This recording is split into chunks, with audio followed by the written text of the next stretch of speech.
Hey guys, what's up? I'm Greg. I hope you guys are ready to unpack and get into some good conversations today. And I'm Jess, and this is our podcast, Baggage Claim. Thank you for joining us. What's up, Baggage Claim? How's everybody doing out there today? Thank you for taking the time to join us as we jump into some fun topics. Baggage Claim is a place where we create some community, hopefully, and some conversations around blended families, marriages, relationships, and maybe a lot of fun stuff in between. So welcome. If you call Baggage Claim your podcast, your thing, you know what to do. Grab your favorite drink, pull up to the table. I can tell you it's a Saturday and we're recording, so it could be a little off the wall, could be a little crazy, different than usual, and that's okay. Usually we're here at like 10 o'ck at night recording. Yeah, on a Tuesday. Now we get just midday Saturday. Yeah, it's midday Saturday, so it's going to be fun. But I have a question for you two, producer Michael and Miss Jess Suka. I don't know. When you go to school, they call you a different name, and I call you Jess. They call me by my last name, Miss Peck. Yeah, it's just weird. Miss Peck or Mr. Johnson. So weird. It is so weird. So hard for me. How do you eat an elephant? One bite at a time. That's exactly what we're going to do today. We're going to eat an elephant. We're going to eat an elephant. Eat an elephant. And I'm going to teach you how one step at a time. And so the idea is we're talking about what we call the elephant in the room. Now, there's lots of elephants and lots There's of a lot of different different things. kinds of elephants. There are a lot of different kinds of elephants. Surprisingly. And elephants are cool. They're Have you just ever really ridden an cool. If elephant? one's in the room. No. I saw a Michael's picture ridden of one. that. Yeah. That's some deep Facebook stalking. If you Yeah. You showed it to me, weirdo. Oh, I did. Okay. I was about to say, that's like from 10 years ago. So there's all kinds of weird things with elephants. Like there's feng shui of an elephant in your room if it's facing inward, outward. Like a decorative It's elephant. good luck. It's bad luck if there's two elephants If the facing the trump is up or door. down. Yeah, so there's all kinds of stuff with that. We're going to talk about the ideas. We're going to talk about the obvious thing in blended families that we don't talk about. And so we just, those things that are out there that we know we should address, we should talk about, but we never really do in blended families. We're going to get into some reasons of why we do that, why we don't do that, some ways of how do we attack this elephant and eat it. Not say slow down, Peter. We're not promoting eating elephants on our podcast. That is not the frame of this. But the idea is that we can conquer this really big topic, really big subject, one step at a time. Yes. So before we get into that, we want to talk about, did you know, this is a little fun fact for you guys, because I'm all about fun facts. The 7% of luggage goes unclaimed every year. That's close to 1.8 million bags In the world? are lost around the Wow. world every single year. Okay, So first off, the fact that 7% is 1.8, did you say million or Million. billion? yeah, I think it's million. It could Either be million. way. Let me look just to make sure. Yeah, you got the old glasses. Get There we just go. glasses. Thank you for my blind self, and it is gone. I don't know where it's at. All right, y'all talk amongst yourselves while I Google that again. The fact that 7% is 1 million anything. That's why I said in the world. I mean, I was thinking like pounds or, you're talking Yeah. about weight, but simply the fact that it's 1.7 million bags, that's insane. Yeah, that's a lot of bags. And that's just within 1 year? Mm-hmm. No, I say U.S. Airline was roughly 2 million bags U.S. each year. Airlines. This is in Oh my in gosh. America. Merchandise roughly a year, while globally air carriers mishandle around 36 million bags annually. So, a lot. That's a lot. And that's only 7%? No, that was a different. Okay. Oh, U.S. rate roughly 5.5 or 6 bags are mishandled per 1,000 passengers domestically. Globally, it's 6.3 bags per 1,000 passengers. I mean, success rate is 99.3%. It's pretty good. So most of your That's people are pretty getting your good, but- luggage. But still, if you've been on that, 0.7% of life, it's rough. So we were on a trip. We were supposed to go to Mexico. Mm-hmm. And we flew the good old, what was that? Spirit? Frontier. Frontier. Yes, it was Frontier. Do not fly Frontier Ooh, International. Don't say that. No, I can clearly say no. He's like, I will gladly say Yeah, it. I will gladly endorse. Don't do that. Well, we and a bunch of our other friends went to the international terminal at Atlanta because it's an international flight. Right. Well, Frontier doesn't have an international terminal, and they don't tell you that. So They didn't tell us that. So we finally get the bus. We get back over there. Well, by the time we get over there, we're waiting in line. I tell the guy, hey, we're flying to Mexico. Here's where we're at. Our flight leaves here. And he goes, just get in line. I was like, but our flight's about. He goes, just get in line. So I get in line. Time we get up to the counter, she goes, oh, I'm sorry. We're not boarding that flight anymore. It's already done. Well, I've been staying in your line for 35 minutes. And we literally have tickets for it. How Yeah. did you fill it Yeah. up when I'm standing there was, in line? there and was you're like a 30 dozen of us standing there with seats for that plane? And so along, there was a bunch of other people that did the same thing as us, and they were behind us. So I can hear the colorful language coming from down the aisle Yes. of people banging the desk. And so I took a different approach. Mm-hmm. Like a sweet lady, and I was like, ma'am, she goes, we can't. And I was like, what's the fastest way for me to get to Mexico from right now? What's the quickest way? And she on her little computer, and she goes, I can have you tomorrow. I can have you there tomorrow at 11 in the morning. Yes. Okay, I'll do that. What do I have to do? You have to go to Denver tonight. Go to Denver right now. Like it's leaving in less than an hour. Can you do that? And I looked at her and I was like, absolutely. And so I looked at Jess. I was like, get what you need out of your bag. And I'm for panic overnight. stricken. I don't do well with surprises like that. So I just froze like a deer in headlights. I was like, get what you need. Mhm. And then we're going to Denver tonight. And so we literally, Meanwhile, we had already checked our luggage. Our luggage was in yeah, it was Never gone. Neverland. Yeah, it's already gone. All we had was our little bag to carry on. Yeah, so we Hang on. So you'd already checked luggage at this Yes. point. yes. Yes. Well, no, at that point we could take our luggage, but she said, "Here, get what you need out of your luggage. I'm going to check it. It's going to be in Mexico waiting on you." That's right. She said, "You can't go to Denver with you." And I was That's like, right. I "Okay, forgot about that. fine." So we get what we need. She checks it, goes.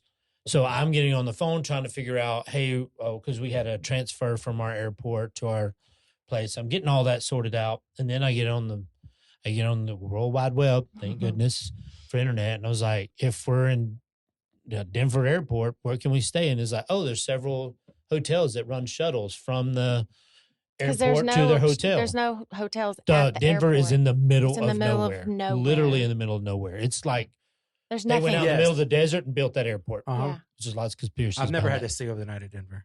it. But we had this idea because Georgia was playing Mhm. and we were traveling. So I was like, let's have a beer from every single bar in the Denver airport before we catch our hotel. I don't think there were that many. Oh, there's a There's lot. more than you There are. think. There's more than you There's think. more than you yeah. think.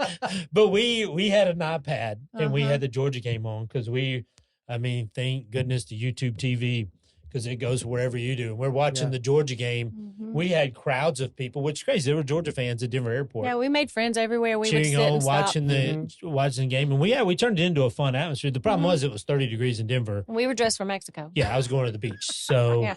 needless to say, that was a really crazy travel baggage Yes. thing. We wound up getting there. We crashed. We get to the airport, and we're all good. When we got to Mexico by 11 o'clock, and our Mhm. luggage was there waiting on us. I was There you go. thoroughly surprised. Yeah, I was I like, did "There's no not way." think we were going to get our Yeah. stuff. Like, So- we're going to hit up the gift shop when we get to Cancun. Well, I was like, all I need is a t-shirt and a bathing suit, and we're good to go. So, but I say all that, and we tell the story simply because this is some heavy baggage that we're trying to unpack here. I mean, these are some big subjects. Mhm. These are big topics, and so I understand if this is hard. I understand if these are conversations that are awkward to have, but they're worth having. I can tell you that. So we're going to talk about that elephant in the room when it comes to the blended family, because so many times in a blended family, we want to treat it like it's a normal family, but it's really not the normal family. Yeah.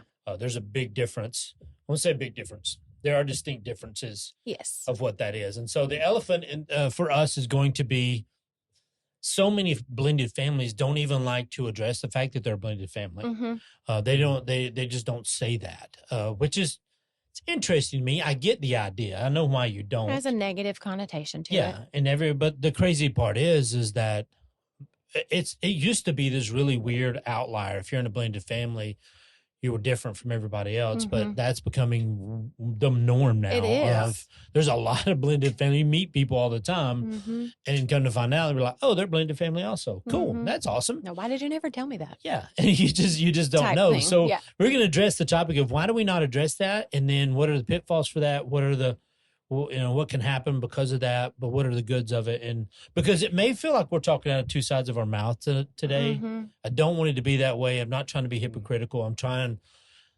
just saying there's a lot of baggage here, and sometimes it's so difficult to unpack that it seems Impossible. complicated. Yeah. In my opinion, like hearing what we've talked about and preparing for this is you can have so many, whether you want to call it guidelines, filters, the way you say things, the way you treat things. It can be very, very important, but not always is it a one size fits all. Correct. Never. We Yeah. were talking before and just the idea of this concept before we even chose it. And I just got to thinking, like, many times it's the heart behind what you do more than it is following a set of guidelines. Right. And when you do that, because the reality, like the world is not black and white. It's not. There's a lot of vague areas. There's a lot of gray areas in that sense to say, okay, well, what do you do when you hit those kind of moments? Okay, well, it's the heart behind it. What do you want the end goal to be? What are you going after? Right. And so I think that as you say that, yeah, there are some things that may sound like you're speaking out both sides of your mouth, but at the same time, when you look at the heart and the goal that you're going after, it's still consistent. Yeah. And so I think this conversation helps define how you balance that and how you set your guidelines and how you set the heart behind it. Yeah. And you got to have goals. You got to have some goals and Yeah.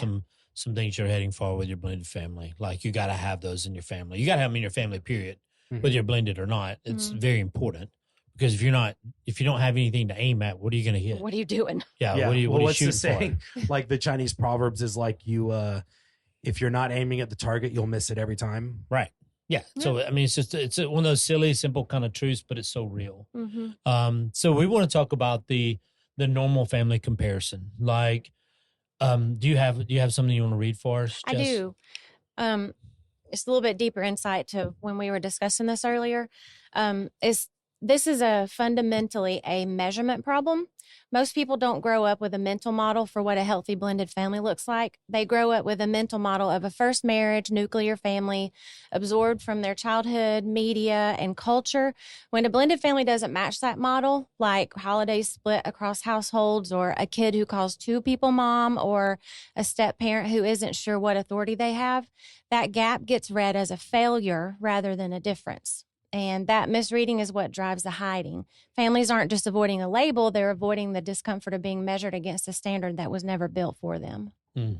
So comparing yourself in a blended family and comparing that with I don't know, traditional is not even how you would describe Yeah, a 'cause nuclear family anymore. Yeah, I don't even But- know what you call normal family No. or nuclear family. You or- can't compare those two because you're not even measuring by the same measurement What's even system like, or whatever. But it's even like a lot of people who are in marriage, like you came out of a marriage, you had rhythms, you had routines, you had language you used, and then I did too. I Mhm. was married for 14 years. We had rhythms, languages, Mm-hmm. things we did. And then all of a sudden we find ourselves in this blended family when it's like, okay, do we bring those along? Do we not bring those along? Do we Right. lose those? Do we grab them? Like it was very confusing as to what we do. And it really is. I mean, a lot of people do view it as failure. Mm-hmm. This was a huge struggle for me when I first got divorced because I was involved in the church, a church. For a long time, I was made to feel like I was less than because I didn't figure out a way to make my marriage work. Like that was an issue to where it was like you should have stayed no matter what. You should have done this. And so it was a lot of guilt and it was hard and it was frustration. You didn't feel welcome because you felt like, oh, you're a failure. Well, then so many times we take that into the marriage or the relationship that we marry into, and we see if it's not just like what we had in the past, It's a still failure. a failure. Yeah, Yeah. it's like, no, it's not like that. And that's a hard thing to overcome and to deal with Mm-hmm. so many times. Because what are some of the things we deal with in that you never dealt with before? Well, sharing children. Yeah. I mean, that was the number one thing. And sharing a schedule with, another family when she got remarried. We had just sharing our time and not being able to just plan our life with our kids. Yeah. Everything was planned. Everything. Every single thing was planned. I do Yes. remember that. Far in advance. Yes, there was so much communication that it's like if you didn't communicate, you're doomed to fail. So we had to Mhm. over communicate. Mm-hmm. I remember one thing that was a huge, it was a huge deal at one point, but we wrestled to the ground was sharing clothes. Oh my gosh. Clothes were, if you're in a blended family, you know, it's one of those things you never deal with really. You Mhm. may in a marriage, like if your friends go, but like you buy your kid clothes, you buy them, they want this favorite pair of jeans, you buy them Mhm. those jeans, those shoes. They go to their other parents for the week And it never then comes they back. show back up without those clothes. So then you're like, okay, how do I handle this? Like, hey, we bought those. Yeah, I just forgot them over there. Well, then it's like when they go back over there, it's been another week. Uh-huh. I mean, they're kids. Yeah. They're going to Mhm. forget things. And so it's like, I can't hold them. It's not a personal attack on you Mm-mm. to be that. Our kids started doing that. And what we try to do is like, when they brought clothes over, be like, hey, is this your mom's stuff? And they would wash it, fold it up, and And put it right back in their bag. I got them these big bags yes. to try to help. She But got bags of course, and I had their name put monogram on them, of course, duh. But we would try, like, you brought this, like, I would know what I did and didn't purchase for the kids. So I would wash it, fold it, put it back in their bag. So they took it with them. Yes. Because I wanted to respect what she had spent money on too. But that was very hard. A lot of times that does not go both ways. No. That's one of those things in a normal marriage you don't deal with from time to time. So there's lots of those things that are out there, but they're not failures. Like it's not a failure because you don't get to spend every Christmas together. Christmas may come on New Year. I mean, not New Year's, but I mean, it can. I mean, Yeah. it could, yeah. sometimes it's Yeah. just like you pack it all in there. It's just, Mhm. it's about the day. For us, it became more about the time, not the date. Mhm. Whatever that time is what the date was. So And it's kind of like when you were talking about, like, you guys had, your rhythm, your, way you did things. And then I did too in my family. It's not like a copy paste template. Like No. it can't be. No. It just literally cannot be. No, not at all. And there's language we use in our house that we would not use out in public. Not ugly language. No, not that. But like we don't use, like we just didn't use the word step family, but sometimes people would get confused. Like, Mhm. but we did that intentionally because it felt like it was separation, like Mhm. that created division, Mhm. it created separation, Yeah. and we didn't want that. Yeah. So we're like, no, we realize, we acknowledge, and we'll get Yes. into that in a minute, that you have a mom, you have a family that you do life with there too, and you have a family you do life with here also. We want to make that as seamless and easy as we Mhm. can. Was that the time the woman ran into Yeah. Callie? I had asked Callie to stop by the grocery store to get something that I'd forgotten for dinner or whatever. And she got home. She said, this lady was talking to me and saying, I know your mom and I love seeing your pictures on social media. And I said, who was it? She said, I don't know. And then she said, but then she kept talking about your mom. And Callie finally said, which mom? And then she's like, well, they said your name, Jess. So I don't know who it was, but it was funny because she was like, which mom are you talking about? Yeah. It was cute. And that's kind of what we said at our house, but there was no like, hey, Jess is replacing your mom. No. That she's here. Mhm. We always, And Jess they- was the they bonus. didn't- Callie and Yeah. Cody didn't call me mom. No. And that was never an expectation. But because of the way we did things, they knew that I was the mom of that house and you're the dad of that house. And that's Yeah. what we worked really hard on. Some action steps around this. What are some things that can actually be done to try to manage this or One thing navigate? that is like an elephant that may be uncomfortable for a lot of people, maybe like write down a few things that are really, really different from the way your first marriage household worked versus what your current blended family household, how that functions, because they could be really different. Yeah. And if you don't talk about it, it can get more and more uncomfortable. Yeah, be very specific. Mm-hmm. Like when you share these, that would be my suggestion. Yeah, we did that. One of the first things that we did that with was Christmas Mm-hmm. traditions. Because, I mean, obviously families have their own special traditions, and we tried our best to combine those. Yeah, But we had to Thanksgiving, talk about it. Christmas, all those. Yeah, just Mhm. hey, what's something that you loved that you did at your, Yeah. that you guys used to do? So, Another thing you can do too is think about one place where you've been performing like a normal traditional family, like how you introduce each other, or a holiday gathering or even a photo instead of naming what's really going on. So, like, for example, anytime we've ever had family pictures made, it is a pain to get everybody together, especially when they were young. Because, I would schedule the photographer, typically my friend Brandy, and work with her schedule. And she would say, okay, well, I have these 2 dates open at this time. Okay, well, now let me check the family schedule.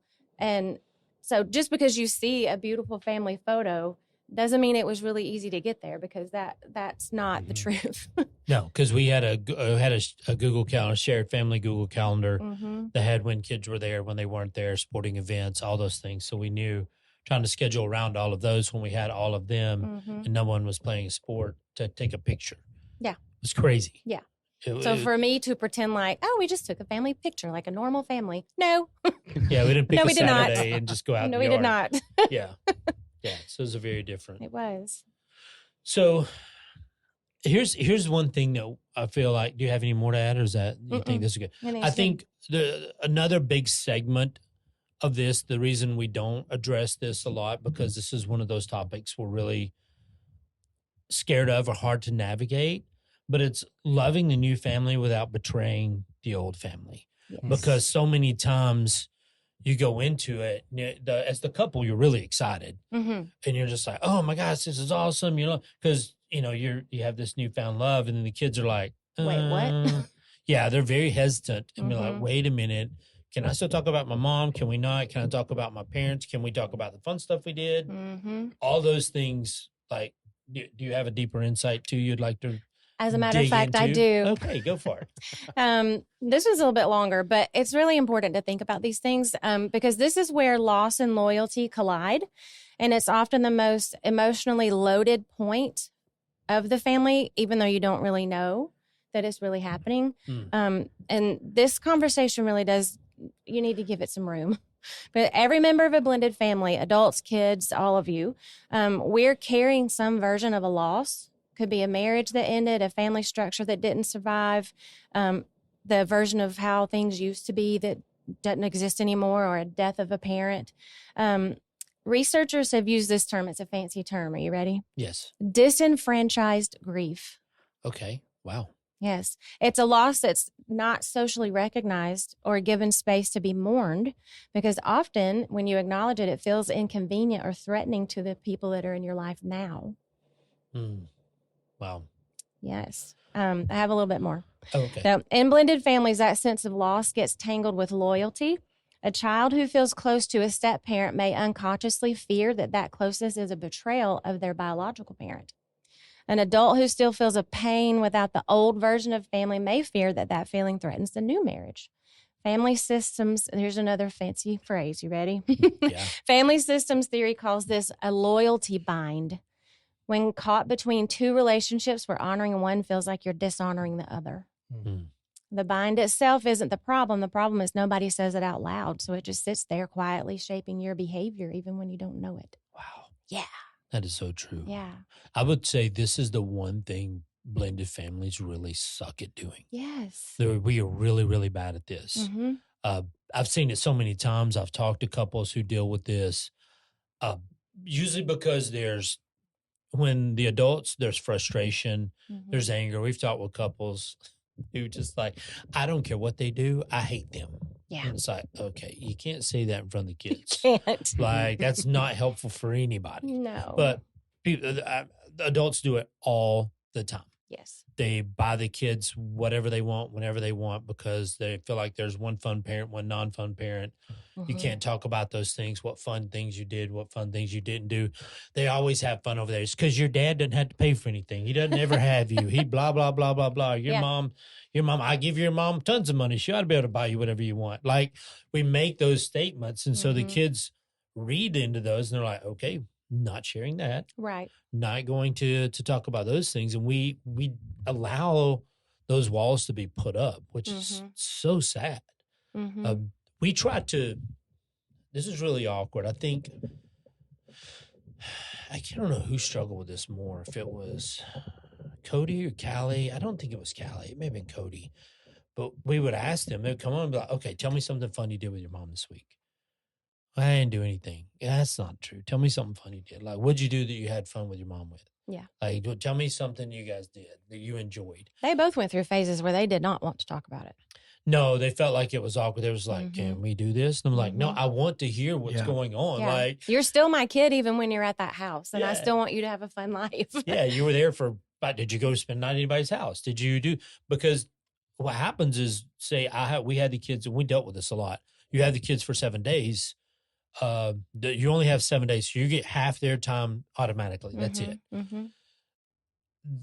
It felt like every sleepover, every spend the night birthday party fell on our weekend that we had them. So we would have them on a Friday night and they'd be like, oh, so-and-so's having a spend the night party. And you're like, Well, there goes one Okay. last night. all right, I hope you have fun. But that's another night that's taken from you. But as a blended family, you're just like, I'm not going to tell her no. I'm not going to tell them no, because then it's like, Mm-hmm. I'm taking away from, like, I'm limiting that because they're with me. A lot of people would say, no, you're with me. You need to spend time with me. Yeah, But and back to the normal versus blended comparison. Normal families don't worry about that. yes, that's true. They just don't. Yeah. Like I would have never even thought about that had I not been in a blended family. Like, oh, if Thomas is going to a sleepover, cool. I'll see you in the morning, you know.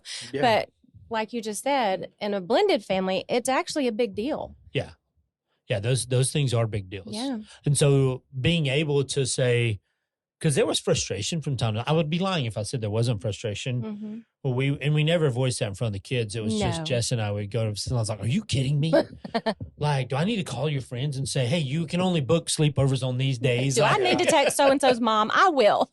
So it's like, oh, there was that, but we never showed that to the kids. I always No. wanted the kids to know, hey, we love you. We support you, whether you're with us, whether you're with them, where there's events that they're doing when the weeks they aren't with you, we show up and we support. Yeah. That seems like a natural, normal thing you would do, but a lot of people don't, because it's I don't like them. I'm frustrated at them. Yeah. Um, And that goes back to the loyalty that we were just talking about, that the children, bless them, the loyalty that they're trying to build with the new family versus, you know, where the family was and those kinds of things. and then they feel loyalty to their mom and to their dad or whoever that Mhm. may be. So they feel pulled.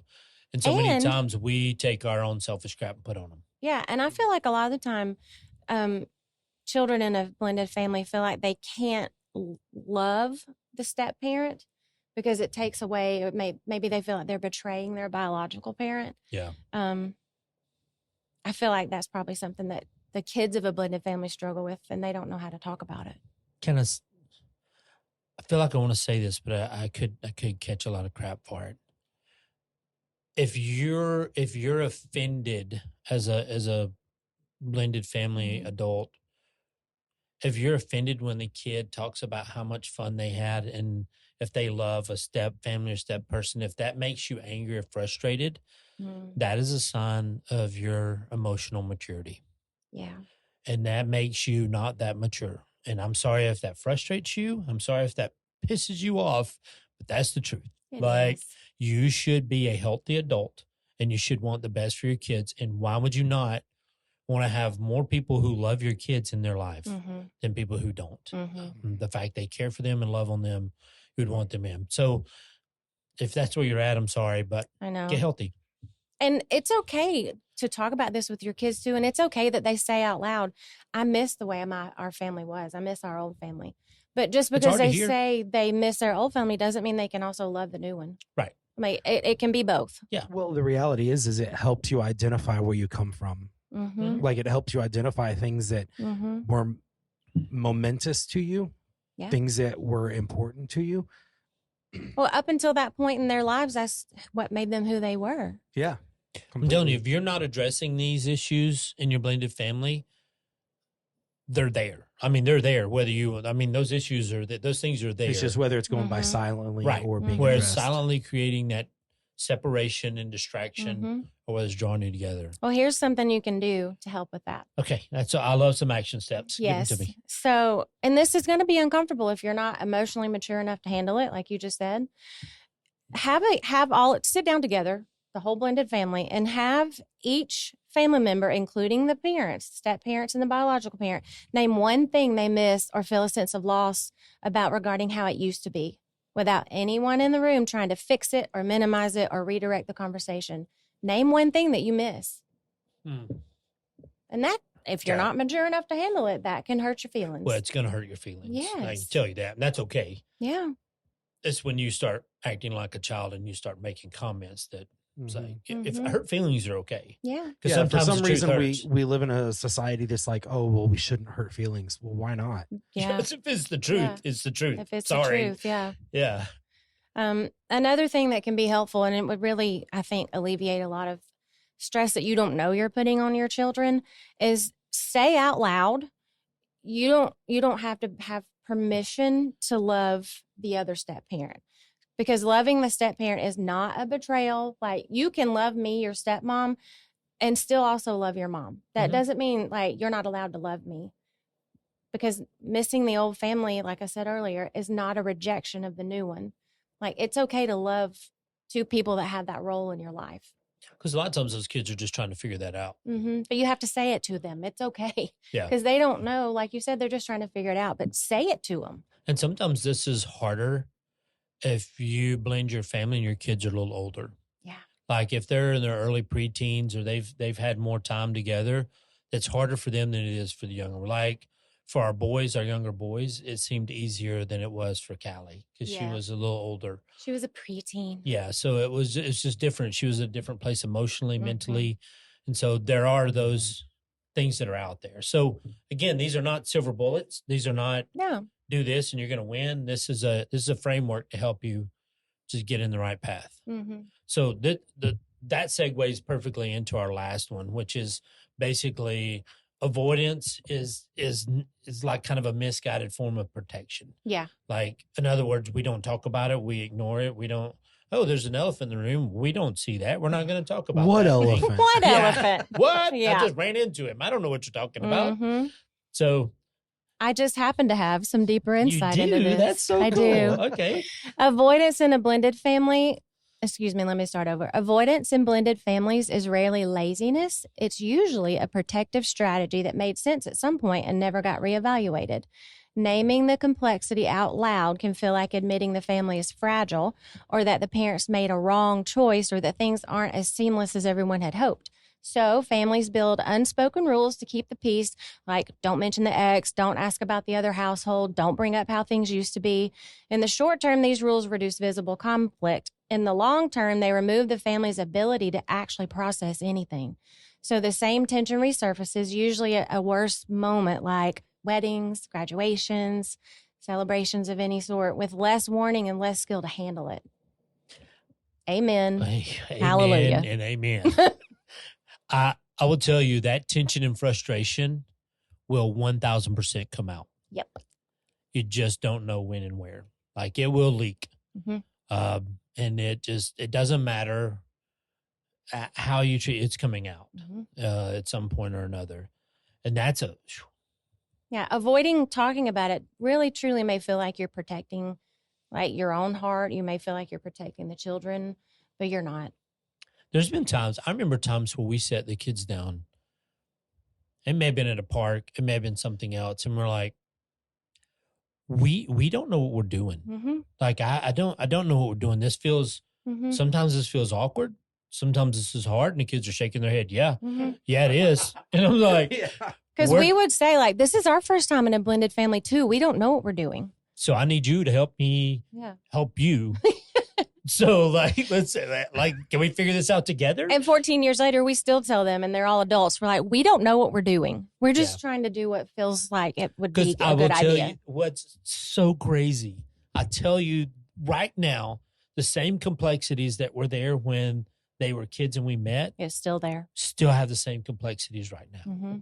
Like if we take a family picture, oh my Lord, I mean, I think it would be easier to launch a rocket from SpaceX I do too. than it is to get a picture of our family all too. together.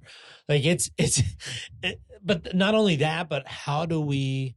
On our website, there's some family pictures that we had taken in the fall, and it was the most miraculous timing that everyone could be there. And it was literally 45 minutes in our yard. We couldn't even go to a location. It was in our yard for 45 minutes. but we had 45 minutes. We did. And they're that's what sweet you, pictures. but the thing is, we almost got to the point where we would just like, let's just call it what it is. You know, when you hear the old phrase, call a spade, you know, just call it out for what it is. Sometimes it makes people really, really awkward, but it is so freeing. Mm-hmm. Just, I mean, there's times I looked at the boys and be like, bro, this is hard. This sucks. Yeah. And they're like, yep. Okay. So how do we get, what do you need? What do you need for me to help you get through this moment or get through this time? Because we don't know, you don't know all the answers. Everyone who tells you they know all the answers, they don't know the answers. They're just really good at BS. So it's like they can give you a framework, they can give you some ideas and some directions, but you're gonna have to get in the weeds with it and just figure out what works for your family. Like these things work. These things are here's some truths. There's some truths and some realities that we're trying to speak. Yeah. Stick to those, and then how you do those or how you weave that. Man, good luck. Get at it. Yeah. You know, you may come up with something that's really cool that I haven't thought of. Yeah. That may be a really good solution. You know, it's this is a quick example because I know our time is ticking up. We came to this conclusion. This is one of for this point. We didn't realize time. Like we got the kids were with Kylie and Cody with us for 7 days, and with Mom for 7 days, and so we did not have much. Like our time to them was very limited. And if there were sleepovers, those kind of things that were happening, And of course, my two, Thomas and Aaron, were with us all the time. Yeah. So we were out, I think we've told the story. We were out at Target, and that's when we ran into Thomas and Aaron Grace, and they were so excited. They were with their grandmother. Yeah, they were with their grandma, but they saw Callie and Cody, and they got all excited, and they were just all hanging out, and they were like, oh, can we go with y'all? Can we hang out with y'all? And I noticed Callie is just... She burst into hysterical tears. Yeah, which never happens. She's not a highly emotional girl. No, she was just emotional, and Jess took her to the side and said, honey, what's wrong? And she goes, we don't ever get time with just you and Dad. And she goes, they live with y'all, but our time with you is so, we don't get that. We don't ever get just time with you. Yeah. And so immediately it was like, okay, you go back with your grandma. Bye, Thomas. Bye, Aaron. Go with Nani. Yeah. See you tomorrow. But that created a thought within me to say, you know what? When our kids turn 16, that's where the whole 16 trip came from. When our kids turn 16, they get us for 3 to 4 days anywhere in the U.S. Well, Fancy Cody got 5 days. Yeah, wherever you want, whatever you want to do, we're going to go do that. And it's just us, and you pick what we do, But then, everything. too, that moment with Callie, like, not just the 16 trip, like, we both became more intentional about, like, if you had, like, a project to do or errands to run, you would take just Cody or just Callie or just Thomas. Like, we became a lot more mindful. Yes, just because not to create separation and not to be inclusive, but that avoidance and that misguided, just not talking about the whole time thing was creating such distance and such a fractured relationship. Yeah. We're like, we have to attack this head on and just, and luckily, thank God, Callie actually expressed and said that out loud, because if not, who knows if we ever would have caught that. We probably wouldn't. You know, it's like, thank you for bringing, as hard as that moment was, it opened our eyes to one thing that was just simple and right in front of us that we didn't pay attention to. And I feel like Callie, she maybe not would phrase it this way, but I feel like maybe she could have thought it was like an unspoken rule, like, well, Callie and Cody can't have just Dad and Jess time because that's just not how we're set up. Yeah. Sadly. It may have been. And so those are the things that you have to talk about over and over and over. You do. And talking about unspoken rules, here's some action steps. Okay. So pick one unspoken rule that your family operates by, like we don't talk about the ex, or the kids' time with the other parents is an off-limit topic, and discuss where that unspoken rule even came from and if it's actually serving anyone. Because you have them in your blended family. You have unspoken rules. You just don't know it. Oh, everybody has them. Yeah. Yeah. And this is something that we actually did do. So we would have not monthly necessarily, but almost weekly. We would meet together at the kitchen table and do a check-in. Sometimes it came in the form of like the high-low game at the table. We called it a game, but it was really just a way to get them talking. To practice naming the elephant in the room that might be there, just to get to talking about it. Our biggest goal for our kids was to help them be able to call out the the awkward thing that Mhm. nobody wanted to talk about. So that's when we communicated everything to death. Then they would say that. They'd be like, you guys talk things to death. Well, we wanted them to get used to talking things to death so it didn't have to happen in a crisis. Right. Yeah. It's like, okay, now spill your guts. Yeah. Now be comfortable talking. We Yeah. just, they would all four agree. We still talk things to death with them. Yeah. Because I want them to know they have a voice, but at the same time, be like, I'm interested in what you have to say. Mm-hmm. And that is important. But at the same time, I don't want to be caught sideways. I don't want to, No. I don't want to be like, oh my gosh, what do we do now? Right. So, well, those are 3 really, really big, solid things. Do you have anything else to add to put those kind of put a big bow, wrap To that all put a together? big bow on it. Well, If there is a bow you could put on it. The blended family model, there is no model. Yeah. It was not. There's not one created for us. Right. None of us know what we're doing, and to pretend like you know what you're doing, or to pretend like you're a traditional nuclear family, you're just to be harsh, you're lying to yourself because it's not that easy. Yeah. Address loss and loyalty that can happen at the same time, both for the biological parent and the step parent. And avoidance is never going to work. Ever. So if you're the parent, you're sitting out there and you're listening to this and you're just like, I'm not doing that because I don't like them. I'm pissed off at him or her, blah, blah, blah, for what they did. So I don't want to do that. I don't want to have acceptance. I would tell you, you are crippling your kids. Yeah. You are hurting them in ways that you don't even imagine, not just now, but in future relationships that you're going to be in, to be able to communicate and share what's really going on. Get past your hurt, find some forgiveness, work through that. Your kids are modeling after you. They're watching you. Your kids are watching how you speak, how you act, what you do. So but you figure those things out. You can still have hurt feelings and you can still have anger that you're working through, but that's not your kids' feelings. Right. And you don't put that on them. You don't give for us to say everything was happy and hunky dory the entire time would be a lie. That's a big fat lie. Yeah. It's like, but I worked really, really hard. We worked really, really hard to not bring that into the family dynamic. We worked really hard at, if we had something we needed to talk about, it was not in front of the kids or with the kids involved. No, never. It was always separate. So naming the elephant in the room isn't trying to create a conflict. It's actually talking about something that's already there. Yeah. And just giving it a name and be like, you know what? We're gonna accomplish this one bite at a time.